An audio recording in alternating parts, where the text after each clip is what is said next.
Breathing techniques.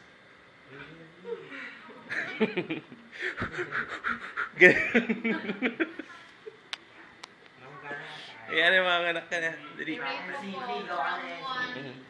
One pinakamaan. Dahan-dahanin natin. Actually, pag kinabit ko na sa ako, gradually mawawala yan. Pero matagal siya. Unlike pagka, di ba, pagka pinipit natin, isa-isa sa niya. Hindi mo pwede yan. Once meron tayong massage. So, daming dugo.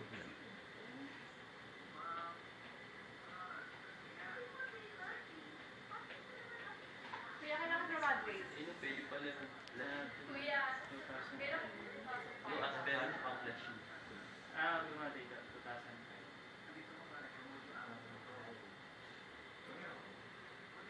Ba't kaya kuya papasok mo doon?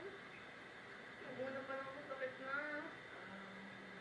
Di, ikakabit ko na lang siya, gradual na lang. Tapos pag may nakita pa tayong left na mamaya, kailangan ko na siya yan para hindi siya mag-stay yan. Kasi pag masyado siyang matagal dyan, titigas na siya at the same time. Buo siya ng mga kasa. Pwede nung makapalit, pwede nung tanggalin po siya nun. Possibility tanggalin siya nun. Tapos, Gusto ko, papalitan mo na lang yung IV mo. Pwede tayo magpalit nitong tubig. Ay, Kaso, tutusukan ka ulit. hindi naman sa ano yan. Hindi naman sa sa may sofa. Yun nga lang, ito kasi, ay bakit medyo mahal siya. Tapos yan, hindi naman siya ganun kadami. Actually kapag nangalahati na siya at medyo makapagdal, doon na tayo nagkakalit. Pero sa ganyan, hindi naman. Masakit pa rin ba? Oo, kuya. Kahit naka-stop siya. May ano. Tapos nag-upload kasi siya nung may ganito. Kasi ano siya, black na yung dito.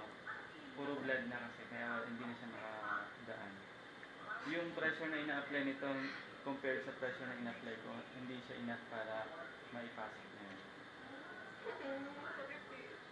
Kasi, Matiis ka, maarte ka eh. Fine. Makapag-confide ka pa eh. No? FC.